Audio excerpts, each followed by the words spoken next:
జనవరి నెల 1వ తారీఖు దగ్గర నుంచి 30వ తారీఖు వరకు 4వ రాశి కర్కాటక రాశి. కర్కటస్య నిశాకర. కర్కాటక రాశికి చంద్రుడు అధిపతి.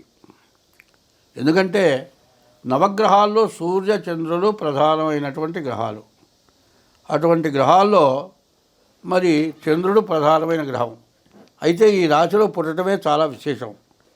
ఎందుకు ప్రధానమైంది గొప్ప ఏమిటంటే, రామచంద్రమూర్తి పునర్వసు నక్షత్రం 4వ పాదం, పునర్వసు నక్షత్రం 3వ పాదం వరకు మిథున రాశి. పునర్వసు నక్షత్రం 4వ పాదంలో రామచంద్రమూర్తి పుట్టాడు. ఎప్పుడు పుట్టాడు? త్రేతాయుగంలో పుట్టాడు. త్రేతాయుగం, ద్వాపరయుగం, కలియుగం. ఇన్ని యుగాల నుంచి కూడా రాముడిని తలవని వాళ్ళు లేరు, రాముడిని పూజించని వాళ్ళు లేరు. కొత్త సంవత్సరం రాగానే సీతా కళ్యాణం చేస్తారు. అదే కాదండి, భారతదేశంలో కానీ విదేశాల్లో కూడా, భారతదేశంలో ఇంత చిన్న పల్లెటూళ్ళలో అయినా సరే రాములారి పట్టం పెట్టి పూజ చేస్తారు. ఆఖరికి గుడి కట్టకపోయినా ఒక చిన్న పందిరేసి దాంట్లో పటం పెట్టి సీతారామ కళ్యాణం చేస్తారు. ఇంట్లో పెళ్లి కావాలి అంటే సీతారాముల కళ్యాణం కాంది ఇంట్లో పెళ్లి చేయడానికి కూడా ఇష్టపడరు. అంత గొప్పగా పూజింపబడ్డాడు రాముడు. అటువంటి రాశి కర్కాటక రాశి. ఈ కర్కాటక రాశికి అధిపతి చంద్రుడు. ఈ రాశిలో ఇవాళ కుజుడు బాగాలేడు. ఈ కుజుడు వల్ల కూడా పూర్తిగా నష్టం ఎక్కువగా కనబడుతోంది. అయితే ఈ రాశికి రవి బుధుడు ఇద్దరు కలిసి ఉన్నారు. ఇది బుధాదిత్య యోగం అంటారు. ఇది చాలా మంచి గొప్ప యోగం. ఈ యోగాన్ని మనం అనుసరించాలి అంటే, ఈ బుధాదిత్య యోగం చాలా విశేషమైనటువంటి యోగం. ఈ యోగంలో మీరు వ్యాపారం బాగా సాగుతుంది. ఎందుకంటే రవి బుధుడు కలిసి ఉంటాం కానీ, మరి బుధాదిత్య యోగం గురు చంద్రుడు కలిసి ఉంటాం కానీ, కుజ చంద్రుడు కలిసి ఉంటాం కానీ, ఇవి చాలా విశేషమైనటువంటి యోగాలు. కుజచంద్రుడు కలిస్తుంటే మరి కుజుడు నీచభంగ రాజయోగం అంటారు. ఇట్లాంటి మంచి యోగాలు ఉన్నాయి. ఈ యోగం ఈ కర్కాటక రాశికి రవి బుధులు కలిసి ఉండటం చాలా విశేషం. కానీ అష్టమమందున శని ఉన్నాడు. ఈ శని అష్టమ దోషం, మహాదోషం, ప్రాణకంటకుడు అంటారు. ఇప్పటికీ 2 సంవత్సరాల 3 మాసాల నుంచి కూడా ఈ కర్కాటక రాశికి అష్టమంలో చంద్రుడు ఉన్నాడు. అయితే ఈ లోపల చాలా రకాల ఇబ్బందులు, యాక్సిడెంట్లు కావచ్చు, ఏదైనా విరగచ్చు, ఆపరేషన్లు జరగచ్చు, అన్నీ అవి బయటపడ్డ వాళ్ళే ఎక్కువ మంది కనబడుతున్నారు. అంటే ఈ కుజుడు అష్టమంలో ఉన్నా కూడా మంచిగా మేలు చేశాడు. ఈ అష్టమంలో ఉన్న శని వల్ల ఎంతో మేలు జరుగుతోంది. అయితే జన్మంలో ఉన్న కుజుడు, అష్టమంలో ఉన్న శని చాలా ఇబ్బందికరంగా ఉండేవాళ్ళు. కానీ రవి బుధులు ఇద్దరు కలిసి ఉండటం బుధాదిత్య యోగం. గురువు ఏకాదశంలో ఉండటం ఇంకా అది మంచి యోగం. ఈ రెండు కూడా ఎట్లా ఉన్నాయంటే ఈ సంవత్సరంలో మంచి ఎంత చెడు ఉందో అంత చెడుగా కనబడుతుంది. మరి ఎంత మంచిగా ఆనందంగా ఉంటామో సడన్గా అప్సెట్ అయిపోయి, అన్యాయం అయిపోయి, ఏమీ లేకుండా పోయి చాలా బాధలు పడుతున్న వాళ్ళు చాలామంది, ఎక్కువ మంది కనబడుతూ ఉన్నారు. అందువల్ల ఏం చేయాలి అంటే, ఈ బుధాదిత్య యోగం ఉన్నవాళ్ళు ఏం చేయాలి? ముందు మీ డేట్ ఆఫ్ బర్త్ ద్వారా మీ జాతకం చూపించుకోవడం చాలా అవసరం. ఎందుకంటే ఇవాళ మీకు ఒక చిన్న ఉదాహరణ చెబుతున్నాను. జ్యోతిష్యులు చెప్పేది అబద్ధం మాత్రం కాదు. జ్యోతిష్యం అనేది ఎట్లా ఉంటుందంటే, అమావాస్య చీకట్లో ఏమీ కనబడని చోట అగ్గిపుల్ల గీస్తే ఎట్లా కనబడుతుందో అట్లా చూసి చెప్పగలిగింది జ్యోతిష్యం.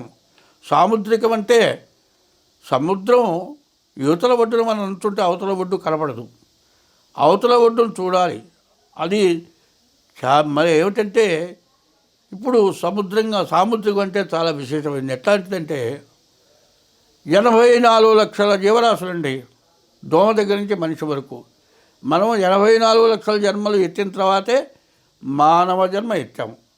అటువంటి 84 లక్షల జీవరాశులు ఎట్లా ఉన్నాయంటే, ఆకాశంలో తిరిగేవి 21 లక్షలు ఉన్నాయండి, భూమి మీద తిరిగేవి 21 లక్షలు ఉన్నాయండి, భూమి లోపల తిరిగేవి 21 లక్షలు ఉన్నాయండి, నీటి లోపల తిరిగేవి 21 లక్షలు ఉన్నాయి.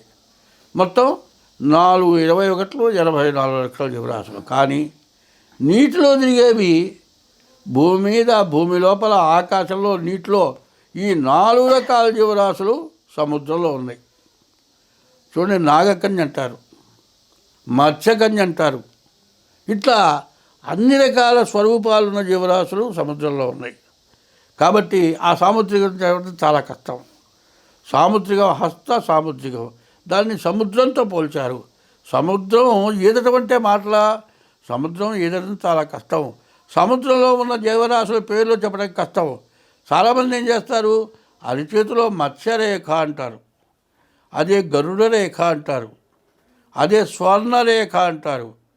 నేను స్వర్ణరేఖ చూడాలని ఎన్నాళ్ళ నుంచి అనుకున్నా. దుర్యోధనుడి చేతిలో స్వర్ణరేఖ ఉండటం చేత మరి ధర్మరాజు అశ్వమేధయాగం చేస్తే మట్టిగడ్డలు చేతికి ఇస్తే, ఆయన చేతితో మట్టిగడ్డలు ఇస్తే బంగారం అయింది. అటువంటి స్వర్ణరేఖ కలిగినటువంటి దుర్యోధనుడు ఏమైనాడు, 9 అన్నదమ్ములు కలిగి, పరస్త్రీ వ్యామోహం కలిగి, నేను గొప్ప ఐశ్వర్యవంతుణ్ణి, నాకు బలం ఉంది, బలగం ఉంది అనే అహంభావంతో పూర్తిగా వంశం నిర్మూలన అయిపోయింది.